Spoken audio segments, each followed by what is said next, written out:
vamos a manejar aquí, que tiene que ver la moral y la ética con todo esto. Y mencionó también que la persona está en un contexto. Vamos a ver si podemos contextualizar todo este conocimiento. Y al principio la doctora Somoza también mencionó este vínculo que tenemos todos los seres humanos y que en ética mencionamos con el nombre de obligación. Todos los seres humanos tenemos una ética porque nos sentimos obligados a hacer algunas cosas y obligados a no hacer otras. La base de la ética es la obligación. ¿Saben ustedes que la etimología de la palabra obligación viene de obligatio? Ligatio es vincular. Estamos vinculados a los demás y necesitamos tener eso presente, porque si no tenemos eso presente nos vamos a preguntar, y entonces ¿por qué yo debo hacer esto? Y entonces ¿por qué debo hacer aquello? ¿Y por qué me tiene que importar que se estén muriendo en África de hambre? ¿Y por qué me tiene que importar que haya desastres naturales? ¿Y por qué me tiene que importar? Pues me tiene que importar porque tenemos una obligación, tenemos una vinculación con todos los seres humanos y más allá, me atrevería yo a decir, con toda la naturaleza, pero que no nos hemos dado cuenta.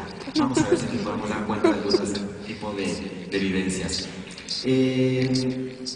Para entrar en materia de lo que es el tema que vamos a manejar, el tema de la neuroética. ¿Qué es esto de la neuroética? Bueno, saben ustedes que el 17 de julio de 1990, la fecha que viene ahí, el gobierno de los Estados Unidos declaró esa década como la década del cerebro. Esto fue así porque se pensó que analizando de una manera especial, de una manera concienzuda, el cerebro humano podríamos descubrir muchas de las capacidades que tenemos como seres humanos.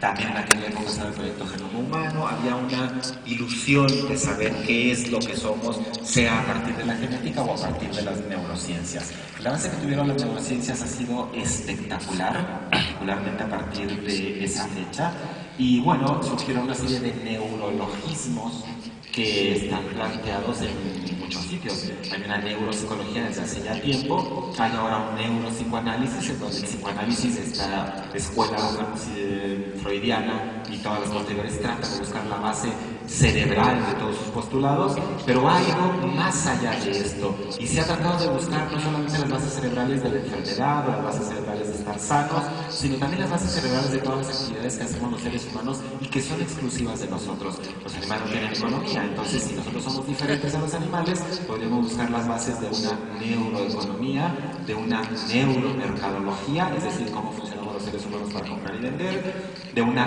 neurosociología, si los seres humanos somos sociales por naturaleza, esa naturaleza estará en el cerebro, de un neuroderecho, cómo tenemos que plantearnos la posibilidad de hacer las leyes, si tenemos esta base cerebral común a todos nosotros, si todos pensamos en hacer leyes, algo que tenemos que tener todos los seres humanos, y una neuropolítica.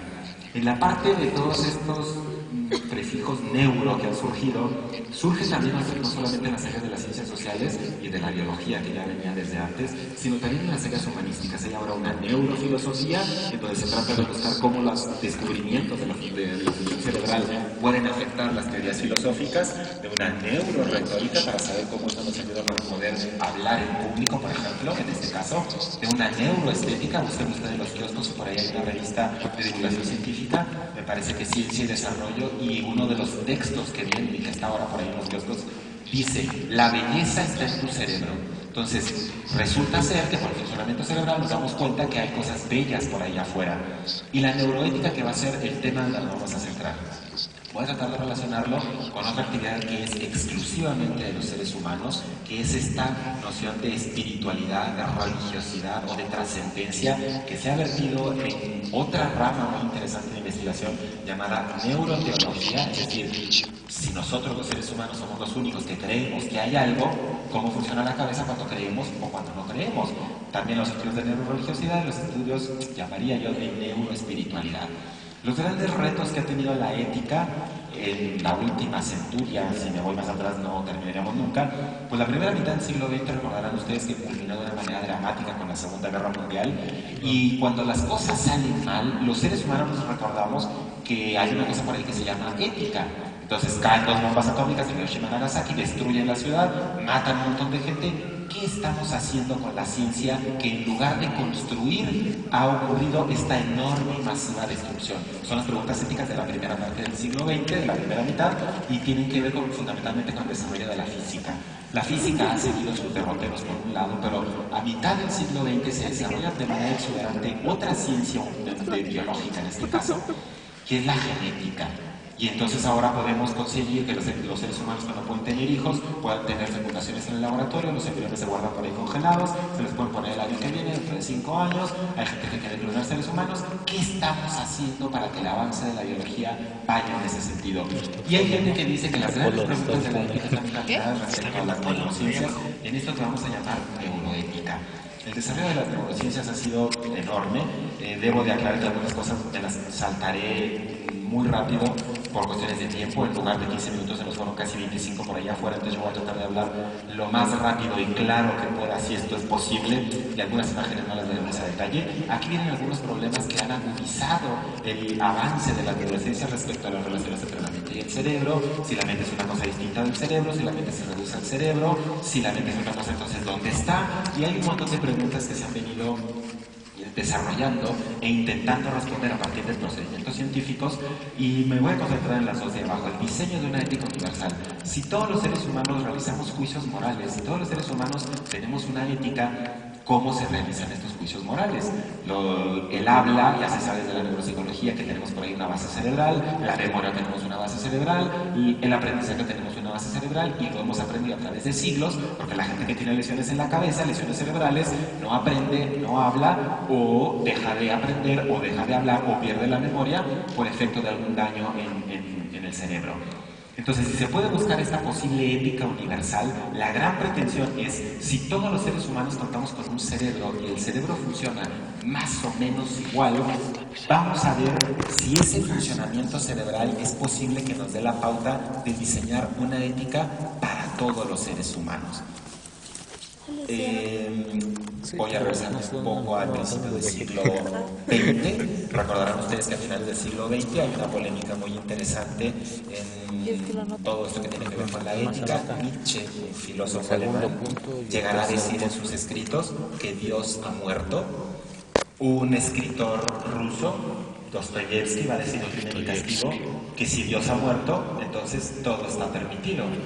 Y el siglo XX ha sido una lucha por buscar una forma de tratar de entendernos los seres humanos partiendo de ciertas bases que no tengan que apelar única y exclusivamente a una creencia religiosa, porque vamos a ver que en las sociedades actuales coexisten muchas creencias religiosas, muchas formas distintas de vivir la espiritualidad. Habrá gente que crea, gente que no crea, gente que crea en Dios, gente que no cree en Dios, gente que cree en los santos, gente que no cree en los santos, gente que cree en la Virgen y gente que no cree en la Virgen.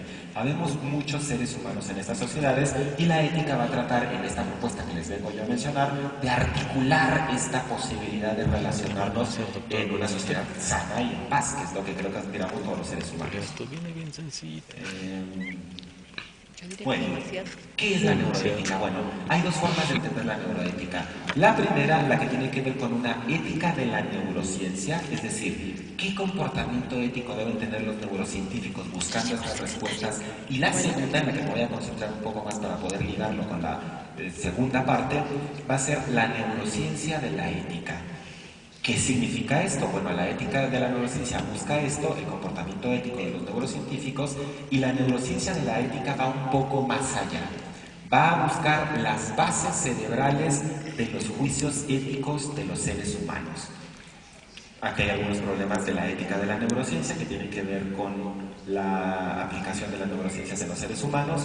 Y en esta neurociencia de la ética, ¿qué es lo que tratan de hacer? Bueno, quieren dilucidar qué es una conducta moral, en qué consiste esto de ser moral en los seres humanos, determinar el tipo de normas que deberíamos seguir con una pretensión de universalización de estas normas, que es lo que ha pretendido la ética desde hace casi 3 milenios. Y la pregunta aquí, el paso de esa al debe, vamos a tratar de dilucidarla más adelante. Este hombre es Michael Gazzaniga, un neurocientífico que lo ven, él es un entusiasta de decir los cerebros son fundamentalmente lo mismo, entonces todos debemos de pensar más o menos de la misma manera y todos debemos comportarnos más o menos de la misma forma desde el punto de vista ético. Vamos a ver si las investigaciones que han realizado van por esta línea o van por otro lado. El punto de partida de la mayoría de los neurocientíficos es considerar que todos los seres humanos tenemos una serie de intuiciones sobre lo que es bueno y lo que es malo, lo que es correcto y lo que es incorrecto. Vamos a ver de qué manera se han aproximado científicamente a esto. Hay un problema en la literatura en que hay diferentes concepciones, no me voy a meter en detalles, pero saben ustedes también que hay alguna serie de autores que hablan de intuiciones morales, de instintos morales, hay autores que hablan de diferente terminología como competencias morales, instintos, intuiciones y sentidos al mismo tiempo, como el caso de Mark Hauser. Y vamos a ver qué es lo que han dicho. La gran pregunta de ellos es, si todos los cerebros son más o menos lo mismo y todos funcionan más o menos igual, ¿por qué hay diferencias en los casos concretos? ¿Por qué yo puedo pensar que un acto es bueno y el que está al lado puede pensar que ese mismo acto es malo? Tiene que existir algo, y vamos a ver si existe también en el cerebro. Hay conflictos en un ser humano con diferentes intuiciones morales y hay conflictos entre los seres humanos.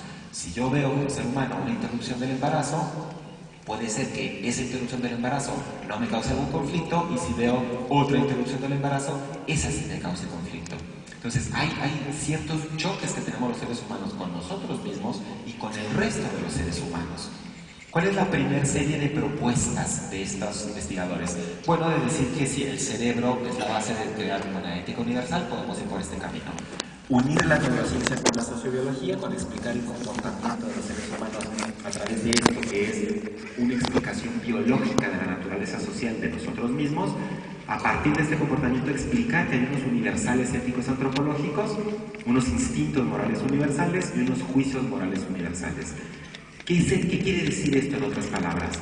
Pues que todos los seres humanos realizamos más o menos los mismos juicios porque tenemos más o menos la misma base.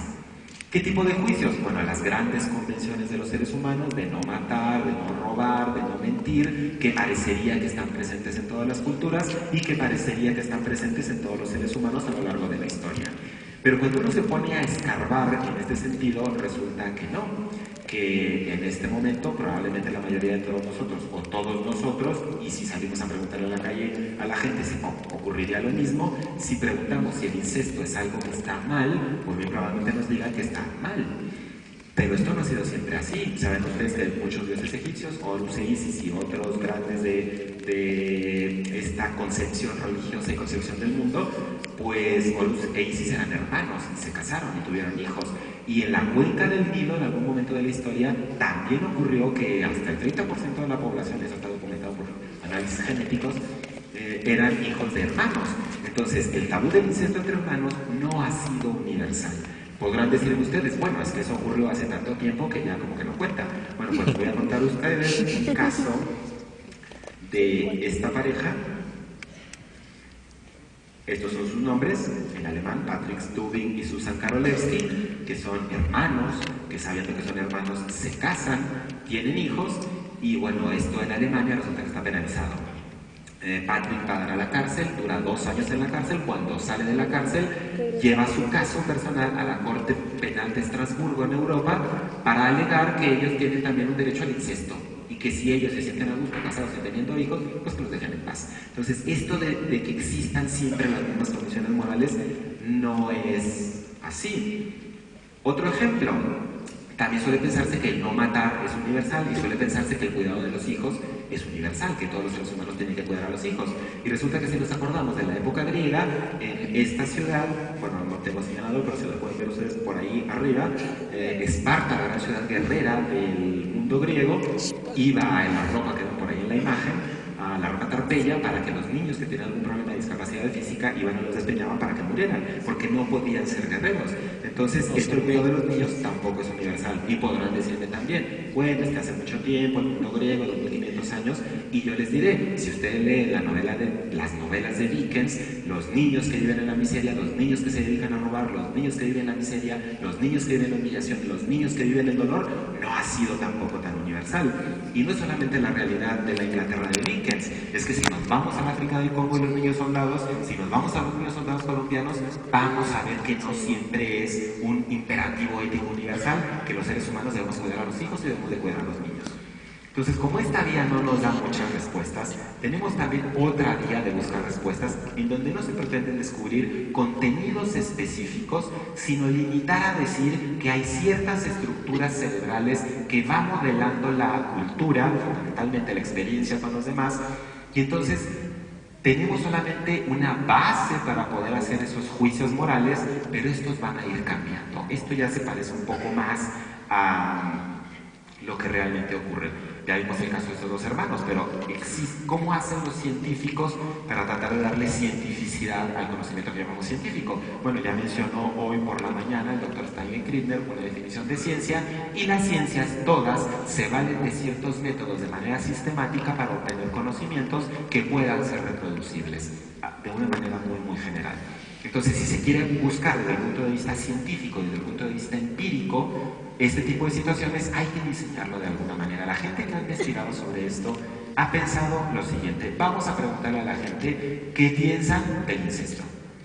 Y cuando le dicen a la gente, se lo plantean de un modo que la gente puede escoger dos situaciones distintas para saber si estas situaciones distintas son éticas o no. Hay un dilema que está construido de la manera que Julie y Mark son dos hermanos que están viajando por el mundo, que están en un país desconocido, nadie los conoce a ellos no conocen a nadie, no hablan su lengua, no saben qué es lo que están haciendo ni saben qué es lo que van a hacer. En ese momento deciden tener relaciones sexuales, se protegen con método anticonceptivo, piensan que es algo que les va a dar placer, piensan que es algo que les va a dar algún tipo de satisfacción, que nadie se va a enterar y que no van a repetir. Cuando le preguntan a la gente, ¿usted qué piensa de lo que hicieron Julie y Mark? ¿Estuvo correcto o incorrecto? Si yo les preguntara a ustedes, me imagino que la inmensa mayoría respondería lo que han dado todos los estudios, que es incorrecto. Entonces, la gran pregunta es, ¿por qué cree que es incorrecto? Bueno, pues porque pueden tener hijos. No, yo le dije que usa método anticonceptivo. Bueno, es que se pueden enterar los demás. No, yo le dije que no lo les saben a los demás. Bueno, es que lo pueden repetir. No, es que llegaron a un acuerdo en que no lo van a hacer en el futuro. Es que en su casa pueden saber cuándo regresen. No, porque ya sabemos que no se va a enterar nadie. Entonces, cuando se le dice a la gente todas las situaciones posibles, esto se ha hecho experimentalmente, respecto a lo que han hecho Julie y Mark, llega un momento en que la gente dice, pues yo no sé por qué, pero yo sé que hicieron mal. Sencillo. Si la gente dice, yo no sé por qué, pero sé que hicieron mal, ¿qué es lo que está pasando? Cuando el ser humano se le preguntan ese tipo de razones, no las encuentra. Entonces hay una disonancia entre el juicio que está emitiendo, que es malo, y los argumentos, porque no tiene argumentos para poder decirlo. Entonces se han creado una serie de dilemas que son interesantísimos para poder escoger estas dos posibilidades, y yo les voy a plantear solamente algunos por cuestiones fundamentalmente de tiempo. Si tienen la oportunidad de buscar, ya les recomendaría alguna literatura al respecto. Les diré también de entrada que me parece que en la vida humana no existen los dilemas, no existe esto de escoger entre A o B, sino que los seres humanos se nos plantean problemas. Entonces podemos tener diferentes rutas para resolver un problema, pero esto ya veremos a ver si puede salir en alguna pregunta, si tenemos tiempo para las preguntas. Imaginen ustedes, este es el primer dilema, que tienen ustedes su coche y acaban de tapizar su coche. Aquí está su coche con el tapiz nuevecito. ¿Cuánto les ha costado esto? $200. Vamos a ponerlos internacionales y vamos a ponerlos desde el punto de vista que todo el mundo entienda más o menos qué es lo que estamos diciendo aquí. Con público internacional y con ponentes internacionales, pues vamos a adoptar una moneda internacional como el dólar. Vamos a suponer que después las referencias que están viendo abajo a la derecha son de los libros de las revistas científicas donde he sacado alguna información por si les interesa tomar alguna nota. Vamos a suponer que en su coche recién tapizado pasan por la carretera y en la carretera se encuentran a un hombre que acaban de atropellar, que tiene las piernas destrozadas y que se está desangrando. Si no lo llevan ustedes, se va a morir porque no se ve nadie en la carretera y ustedes saben que más adelante hay un hospital. El dilema es, ¿qué preferiría usted? ¿Volver a gastar los $200? La tapicería se le va a echar a perder porque está desangrándose el hombre, o llevarle al hospital.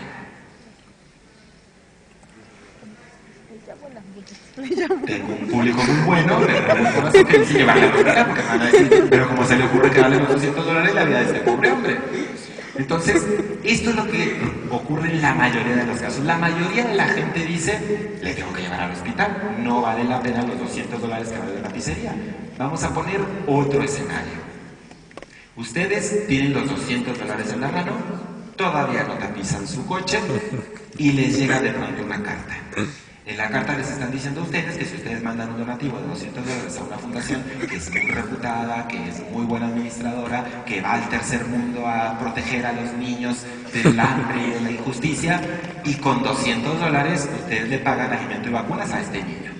Regularmente no lo hacen, hay algunas instituciones que mandan la fotografía del niño, y los niños son así, la realidad del mundo es así. La mitad de la población en este mundo, la mitad de 7.000 millones de habitantes, viven bajo condiciones de pobreza y pobreza extrema. Entonces no es una cosa alejada de la realidad. Y cuando se le pregunta a la gente, ¿qué haría con esos $200? ¿Los utilizaría para tapizar su coche o se los daría a esta organización? Claro, empiezan a decir, bueno, es que la organización probablemente no sea tan buena, a lo mejor se queda el dinero, a lo mejor tiene fraude, a lo mejor no salva la vida del niño. Bueno, si nos ponemos con muchas consideraciones, a lo mejor el hospital es muy malo y el del otro caso se muere en el hospital porque era muy malo. Si vamos con muchas consideraciones, la cosa no sale muy bien. Pero cuando se eliminan esas posibilidades de razonamientos, resulta que la gente dice, no, yo no mandaría mi dinero, muchos, algunos sí, pero la mayoría responde que no mandaría los $200 para salvar la vida del niño porque no está seguro si se va a salvar la vida del niño. Cualquier filósofo, en todas las teorías filosóficas que existen hasta el momento, diría, es que en ambos casos es una vida contra $200 y en otro caso es una vida contra $200. Algo ocurre con los seres humanos que responden diferente. Bueno, después se ha planteado que no valen solamente las encuestas de opinión en ciencia y existen otros investigadores que han dicho, bueno, vamos a preguntarles, pero no solamente vamos a preguntarles por algo que tenga que ver con esto, con este supuesto universal de no matar o no dejar morir, que no es lo mismo, son cosas distintas pero muy parecidas. Y además de preguntarles, vamos a ponerles unos electrodos en la cabeza para ver cómo funciona el registro cerebral de estas personas. Y además vamos a meterlos en una máquina que se llama de resonancia magnética funcional. Y esta máquina nos va a dar unas fotografías de cómo está funcionando el cerebro en el momento que les hacemos la pregunta y en el momento que nos responden. Entonces vamos a ver todas las áreas del cerebro que empiezan a activarse, en qué orden se activan y cuánto tiempo tardan en activarse. Una verdadera maravilla. ¿Cómo han planteado los dilemas? Han planteado muchísimos dilemas, pero uno de los más famosos es este que se llama el dilema del tranvía o el dilema del trolebús. ¿En qué consiste? Pues resulta que tenemos a Paco, por ahí con un signo de interrogación encima de la cabeza, diciendo qué es lo que debo hacer. Que es la pregunta ética que nos hacemos todos cuando tenemos un problema de esta naturaleza, de índole moral. Resulta que Paco se entera que va un tranvía por una vía, va en movimiento. Resulta que por alguna razón que nadie conoce, el conductor se ha desvanecido, entonces no tiene control del tranvía y el tranvía va a pasar seguro por el lado donde ven ustedes a 5 excursionistas. Entonces Paco tiene una opción, Paco tiene una palanca al frente en que puede desviar la palanca de modo que el tranvía se vaya por una vía alterna, pero oh desgracia, resulta que en la vía alterna tenemos otro excursionista y aquí no se ve, pero las laderas de las montañas están tan decantadas que no hay manera de que se salga. O aplasta a los 5 de un lado o aplasta del otro lado.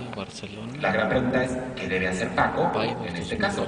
No se les pregunta, oiga, ¿qué debe hacer usted? Porque vayan ustedes a saber qué haríamos todos nosotros en ese momento. Se les pregunta, ¿qué debe hacer Paco en ese momento? ¿Qué es lo que dice la gran mayoría de la gente? Bueno, Paco debe mover la palanca porque siempre es una desgracia que muera un ser humano, pero de que se mueran 5 a que se muera uno, pues desgraciadamente pues es el mal menor que se muera uno a que se mueran los 5. Y eso suelen responder la mayoría de los seres humanos. Ahora tenemos a Paco, es una desgracia que Paco tenga tantos problemas, pero tenemos otro dilema con Paco. Paco se encuentra ahora encima de un puente por donde va a pasar un tranvía justo abajo de él.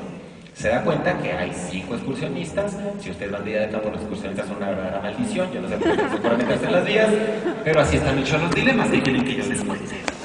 Entonces se da cuenta de que el tranvía va a pasar por ahí y Paco no tiene en este momento la opción, más de que hay un hombre muy obeso junto a él, que si en el momento en que el tranvía va a pasar, Paco alcanza a empujar a este hombre, pues el tranvía se va a correr con este hombre y va a evitar que se mueran los otros 5. Es una verdadera desgracia, pero este hay que tomar una decisión. ¿Qué debe hacer Paco? ¿Lo empuja o no lo empuja? Estoy dejando un poquito más. Bueno, la inmensa mayoría de la gente dice, hombre, no, ¿cómo voy a empujar al pobre obeso? No se debería de empujar, porque el pobre obeso no tiene la culpa ni de ser obeso ni de estar ahí en el mal momento, y pues si se mueren los 5 es una verdadera desgracia. ¿Qué es lo que ocurre ahora? Otra vez, desde el punto de vista de cualquier teoría filosófica, que se mueran 5 a que se muera 1, pues siempre es menos malo que se muera 1 a que se mueran 5. Se vuelven a preguntar los científicos, ¿qué es lo que ocurre para que filosóficamente los casos sean, si no iguales, muy similares y que los seres humanos reaccionemos de una manera diferente ante este tipo de problemas? Entonces, las respuestas que se han venido dando son les repito, muy interesantes. Este es uno de los primeros neurocientíficos que se dedicó a hacer esto, a poner electrodos en la cabeza para ver cómo funciona la cabeza a nivel eléctrico y para poder rastrear con resonancia magnética funcional cómo funcionan los cerebros de los seres humanos en el momento que toman los juicios morales.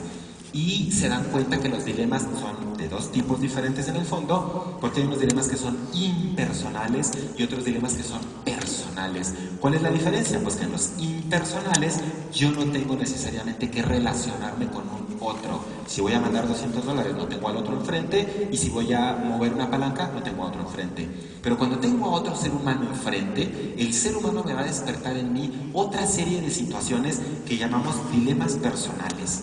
En ese caso es distinto que yo vea al hombre atropellado ahí desangrándose o que vea al pobre hombre parado encima de la cuneta y que pueda yo empujar. Es distinto cuando vemos un otro individual, concreto o en colectivo.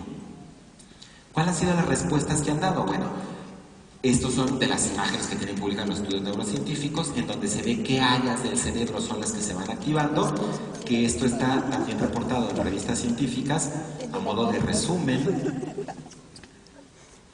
Y esto es más o menos lo que han encontrado hasta hace unos 3 años, que no hay más publicaciones al respecto. En este sentido, hay otro tipo de avances neurocientíficos, pero no específicamente con la ética. Distintas áreas se van activando en distinto momento, unas que tienen que ver con la planeación y el razonamiento, lo que tenemos como los lóbulos frontales o prefrontales que llaman algunos, lo que tenemos por aquí, que es lo que hemos ganado en lo último de la evolución a lo largo desde la prehistoria hasta la historia.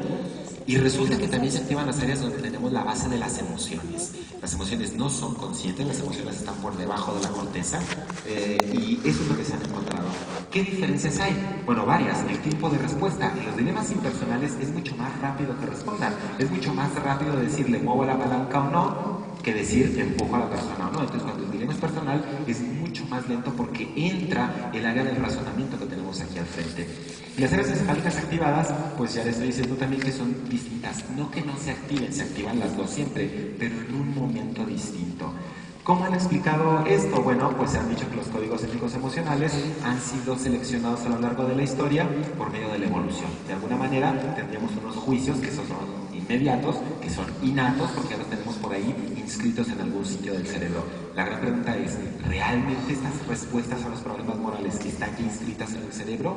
Si vemos la evolución de nuestro cerebro, efectivamente somos una especie que tiene un cerebro altamente evolucionado, si hacemos toda la filogenia, si hacemos toda la reconstrucción prehistórica, porque saben ustedes que estos son meramente cuestiones hipotéticas, teóricas, no podemos decir que fue así, pero se supone que cuando los seres humanos empezamos a hacer eso, seres humanos, el tipo de organización que teníamos era de grupos pequeños que no superaban 100, 130 individuos, y que entonces el proteger al que estaba al lado mío era una cosa fundamental, porque si viene alguien de fuera y mata al que está al lado mío, me puede dañar también a mí si nosotros convivimos diariamente.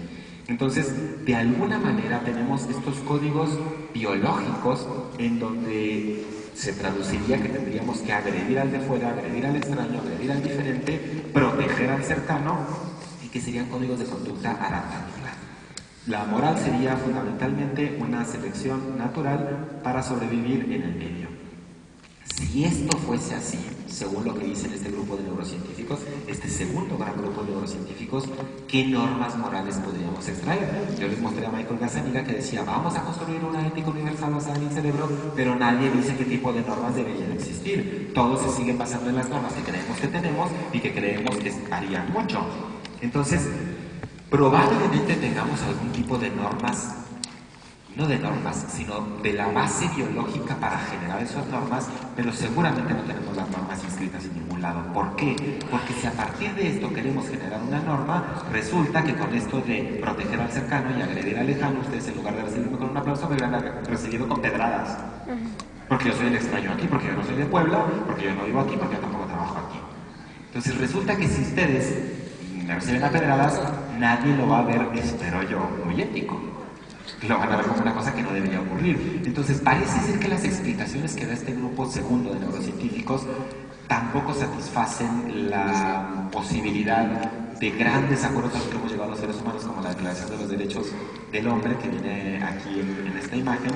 Y entonces, ¿qué podemos concluir de esta primera parte antes de pasar? ¿Qué tiene que ver esto con la espiritualidad? Bueno, que la neuroimagen ha permitido relacionar ciertas áreas del cerebro con el razonamiento moral, que no hay juicios morales universalmente válidos a lo largo de toda la historia y en todos los grupos humanos, y que en la formulación de los juicios morales intervienen dos cosas que nunca se han podido separar, aunque se haya hecho artificialmente en teorías: la razón y la emoción. Los seres humanos somos tanto racionales como emocionales. Aquí hay otra serie de cuestiones que tienen que ver más con razonamientos filosóficos, no me voy a tener un momento en ello. ¿Qué deficiencias encuentro yo en estos intentos? Bueno, que el hecho de manejar intuiciones, sentido, instinto, competencia, juicios morales en toda la tradición filosófica traduce otras cosas. Otra pregunta es que yo creo que los dilemas, lo dije desde el principio, no son los ideales, porque los seres humanos no tenemos dilemas, sino que tenemos problemas, que ya hay una disonancia clara entre esos supuestos códigos éticos cerebrales y declaraciones como las de los derechos humanos, y que la ética busca más que poder decir que esto está bien o que esto está mal. Buscamos una serie de normas para poder conducirnos en la sociedad, y que finalmente va a ser diferente buscar bases y fundamentos.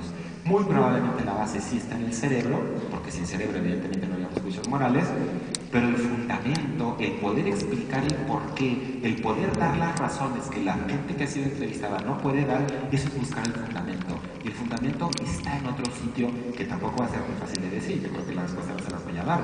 Y que si se ponen ustedes a pensar, todo lo que les he venido diciendo tiene que ver con cuestiones fundamentalmente de justicia. De justicia entre los seres humanos, porque los seres humanos vivimos en grupos sociales. Pero los seres humanos tenemos ética no solamente por cuestiones de justicia, sino por cuestiones de felicidad. Y les voy a proponer yo aquí que la justicia es algo muy exigente, que no es algo muy subjetivo, sino muy intersubjetivo. Los seres humanos nos tenemos que poner de acuerdo en ciertos mínimos de justicia para que este mundo pueda funcionar de una mejor manera a la que vemos que está funcionando. Pero la ética ha tenido también como gran aspiración la felicidad. Desde Aristóteles, un gran filósofo del siglo V a.C., Aristóteles ya decía que el ser humano tiende a la felicidad. Todos los seres humanos tendemos a la felicidad, y todos los seres humanos tenemos esa gran aspiración de lo que es la felicidad. Ahora, ¿qué representa eso? Habría que preguntarle a todos los seres humanos qué es lo que entienden por felicidad, porque probablemente no entendamos lo mismo. Y una diferencia fundamental entre justicia y felicidad es que la felicidad es algo que jamás se puede imponer, que jamás se puede exigir y a la que solamente podemos invitar. Y todas las propuestas que podamos ver desde el punto de vista teológico, espiritual o de bondad, pues tendrán que ser grandes propuestas de felicidad, grandes propuestas de vida buena, de vida en plenitud, pero no podemos hacerlas exigibles al resto de seres humanos que no las comparten.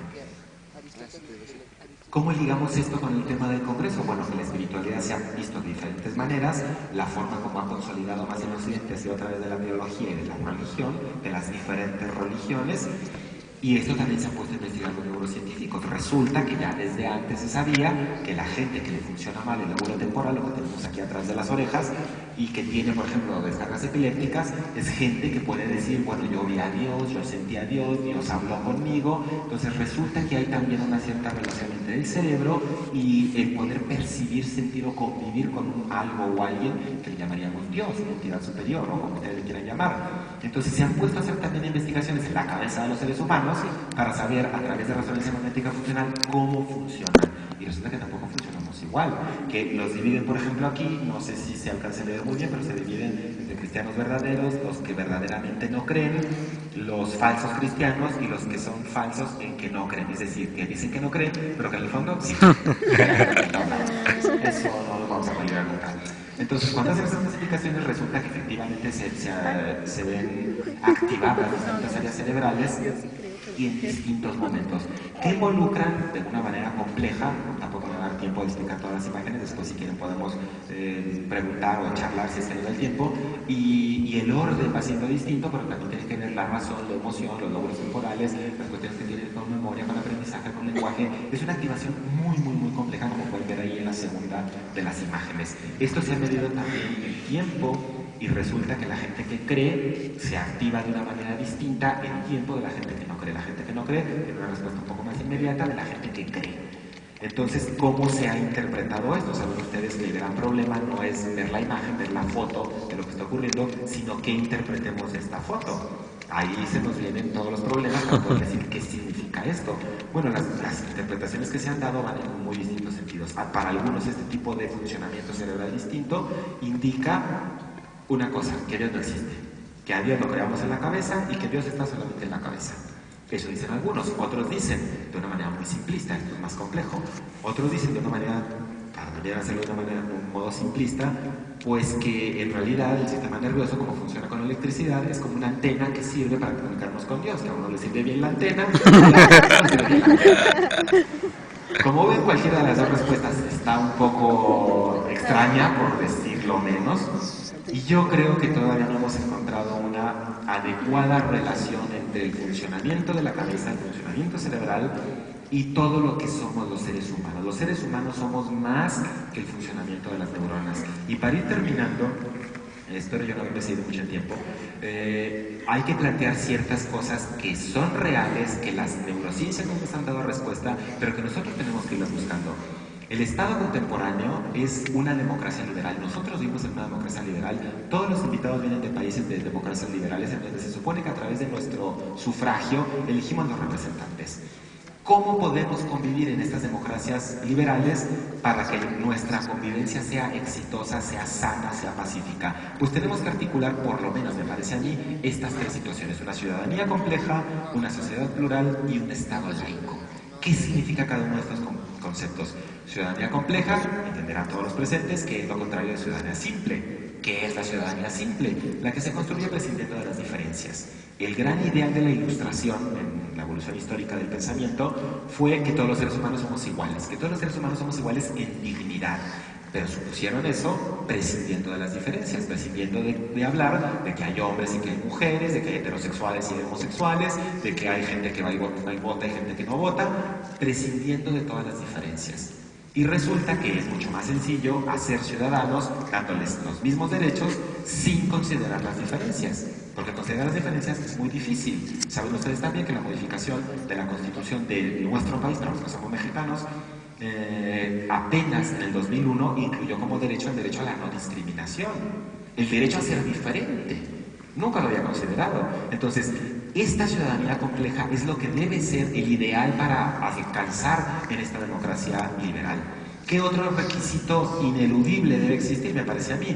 Pues el considerar que las sociedades son plurales.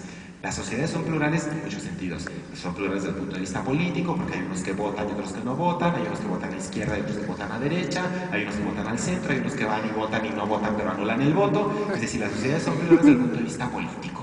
Las sociedades son plurales desde el punto de vista religioso y espiritual, porque habrá gente que crea y gente que no crea. De la gente que crea, unos serán judíos, musulmanes, podrán ser cristianos, católicos, no católicos. Hay una pluralidad de creencias enorme. O podrán ser librepensadores y creer que hay una entidad superior sin necesidad de afiliarse necesariamente a un grupo religioso. Entonces, las sociedades son plurales. Las sociedades no son laicas. Decir que una sociedad es laica es una estupidez. Las sociedades no son laicas, las sociedades son plurales. ¿Qué es lo que tiene que ser laico? El Estado. El Estado es el que tiene que ser laico, porque en esta sociedad plural, que somos ustedes, yo, todos nosotros, corresponde construir esta ciudadanía compleja que somos ustedes y yo y todos nosotros, y lo que le tiene que corresponder a nivel gubernamental es un Estado laico. ¿Qué significa un Estado laico? Bueno, hay muchas consideraciones de lo que es un Estado. Si algún abogado me dirá que el derecho internacional lo clasifica de una manera, yo no voy a tener esa clasificación. Yo voy a decir la clasificación que me parece que se adecua a nuestros propósitos. Saben ustedes que hay estados que son confesionales, son estados que de alguna manera consideran que su poder político está basado directamente por Dios, como es el caso del Vaticano. Dios escoge a un representante en la tierra, que es el Papa, y el Vaticano, que es un estado de 44 kilómetros cuadrados, tiene como representante a un ser humano que lo escogió directamente Dios. Eso es un estado confesional. Hay otras formas de estado confesional, en donde el representante no está elegido directamente por Dios, sino que tiene la legitimidad política a través de una determinada religión. En Medio Oriente lo vemos, pero para limitar de América Latina, Costa Rica dice explícitamente en la Constitución, el estado costarricense es cristiano, católico, romano y apostólico. No sé si el orden está muy bien, me parece que me salió al revés, pero no diga la cosa. Entonces, resulta que ahí se supone que la legitimidad política le está dando esta relación con la religiosidad. Este es un tipo de Estado. ¿Cuál es el problema con este tipo de Estados? Pues que introduce una diferencia desde el Estado en ciudadanos de primera, que son los que creen en esta determinada religión, y ciudadanos de segunda, que son los que no creen. ¿Qué es lo que ha pasado en la historia? Bueno, viene después otro tipo de reacción a este tipo de estados, que son los estados laicistas. Un estado laicista considera que la religión introduce diferencias en los ciudadanos que no debe soportar. Entonces las diferencias son una fuente de mal para la sociedad y hay que erradicarlas. Luego entonces hay que erradicar a las religiones, que es el caso en Latinoamérica, para ceñirme a nuestro entorno más inmediato, el caso de Cuba, en donde no está permitido tener otro tipo de religión, que después el caso de China y el caso de estados comunistas que han ido evolucionando y han ido cambiando. No quiere decir que la realidad sea así, porque los estados confesionales seguro hay gente que no cree en esa religión y en estos estados seguro hay gente que tiene esa religión, pero el problema es que el estado vuelve a introducir la diferencia y tenemos ciudadanos de primera, que son los que no creen, y tenemos ciudadanos de segunda, que son los que creen. Entonces, como ven, nada más le hemos dado vuelta a la tortilla y tenemos el mismo problema de ciudadanos de primera y ciudadanos de segunda. Pero es de aquí que resulta que las sociedades que tienen una democracia liberal consideran que todos los ciudadanos tienen que ser tratados con igual consideración y respeto, independientemente de la ideología que tengan, independientemente de las creencias e independientemente de estas búsquedas de justicia y búsquedas de felicidad. Entonces resulta que el Estado no debería ser ni confesional ni laicista, sino que debería ser laico para poder albergar en su seno esta ciudadanía compleja con esta sociedad plural. Espero que sea una propuesta que más o menos quede articulada. Y entonces para terminar, ya me quedan muy pocas imágenes, hablaríamos de una ética de mínimos, una ética cívica común, una ética que compartamos todos independientemente de las diferencias, que tendría que ver con cuestiones de justicia, y una ética de máximos, que pueden ser éticas seculares o éticas religiosas o éticas espirituales, en donde busquemos las aspiraciones de felicidad, de vida buena, de vida en plenitud, que todos los seres humanos vamos buscando por ahí. Las éticas de máximos, porque son importantes en la sociedad, que existan diferentes éticas de máximos, por muchas razones, porque las éticas de máximos, sean seculares o religiosas, espirituales o como le quieran llamar, le dan sentido al ser humano, le dan esperanza, le dan felicidad, le dan una noción de vida buena, de vida feliz, de vida en plenitud, que nadie más le puede dar. Ni el arte, ni la política, ni la profesión, nadie más le puede dar este sentido más que las éticas de máximos a los seres humanos. Probablemente en Occidente haya consolidadose la idea de que estas éticas de máximo están asociadas a la religión y que la religión está asociada a un Dios. En Occidente se ha dicho que las religiones, algunos han dicho que las religiones han nacido porque los seres humanos son mortales y lo que están buscando es no morirse o por lo menos trascender más allá de la muerte. Es una opinión, no es la mía. Yo considero que la búsqueda de sentido en una religión o fuera de ella en un momento espiritual, no necesariamente tiene que ver con este ser después de la muerte, sino con el compromiso que tengamos desde ahora, ya en este momento, para que la vida tenga sentido, y si después permanece, qué bueno, pero para poder darle un sentido de justicia a nuestros actos, un sentido de felicidad a nuestra existencia, y que eso, si permanece, qué bueno que pueda permanecer, porque tenemos que pensar en todas las cuestiones de injusticia en nuestro mundo. Ya mencionaban también en la inauguración las cuestiones de los secuestros, de las personas desaparecidas. Si volteamos fuera en nuestro propio país, antes de irnos a otro país, tenemos mil situaciones de injusticia, gente que ha sido víctima, gente que ha vivido la humillación, gente que ha vivido el dolor, y gente a la que se le podría decir que la esperanza es que hay un mañana, que la esperanza es que la injusticia no sea la última palabra en este mundo, sino que exista un mundo de justicia, de verdad, de amor, de paz, en donde no sea la última palabra todo el sufrimiento, la humillación y el dolor que han vivido en este mundo. Claro, la gran pregunta, me dirán algunos, es que el problema fundamental es ¿qué pasa si Dios no existe? Si Dios no existe, les diría yo, no es una buena noticia. Dígase en el lenguaje del Evangelio o de un lenguaje secular o desde cualquier punto de vista, que Dios no exista no es una buena noticia. Hay un filósofo, Max Horkheimer, que dice que el gran problema en este sentido no es el anhelo de lo totalmente otro, el anhelo de la plenitud, sino que la idea de que Dios exista es precisamente el miedo a que Dios no exista. Le dirán algunos, probablemente, no sé si hay en el público, porque sé que en esas sociedades plurales hay de todo, que Marx dijo alguna vez que esto es el opio del pueblo, que la religión es el opio del pueblo.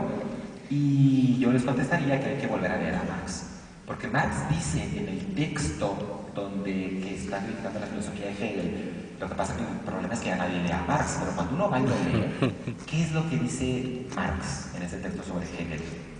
Efectivamente dice que la religión es el opio del pueblo, pero justo antes de esa frase tiene otra frase que es verdaderamente maravillosa. Dice, tal cual, la religión es el grito de la criatura oprimida, el corazón de un mundo sin corazón. Entonces, nada de opio, todo lo contrario, debemos de buscar ese sentido de vida buena, de vida feliz, ya, ahora, y si permanece, qué bueno, sería una buena noticia. Si no permanece, bueno, pues sería, desgraciadamente, una mala noticia. Este es Max Horkheimer, que es el filósofo del que les hablé, y quiero ya ir finalizando ahora sí, con una frase de él, textual, un poco larga, que me permito citar. Dice en un texto que pueden encontrar por ahí en la editorial Trota, Anhelo de Justicia: si tuviera que explicar por qué Kant perseveró en la creencia de Dios, no encontraría mejor forma que referirlo a un pasaje de Víctor Hugo. Lo citaré tal como me ha quedado en la memoria. Una mujer anciana cruza una calle, ha educado hijos y cosechado ingratitud, ha trabajado y vive en la miseria, ha amado y se ha quedado sola, pero su corazón está lejos del odio y presta ayuda cuando puede hacerlo. Alguien la ve y exclama: Sadhu Atabua ande de mal. Esto debe tener un mañana. Porque no eran capaces de pensar que la injusticia que domina la historia fuese definitiva, Voltaire y Kant exigieron un Dios y no para sí mismos. Si Dios existiera, la cita, si Dios existiera, me parece que sería una buena noticia, pero me parece que tendríamos que empezar a interactuar todos nosotros con un ideal de vida buena, de vida feliz, de vida en plenitud, asociado a este comportamiento junto con el resto de los seres humanos, porque creo yo que sería lo que Dios exige, si es que existe, y lo que los seres humanos se merecen por lo que somos, porque somos seres con dignidad.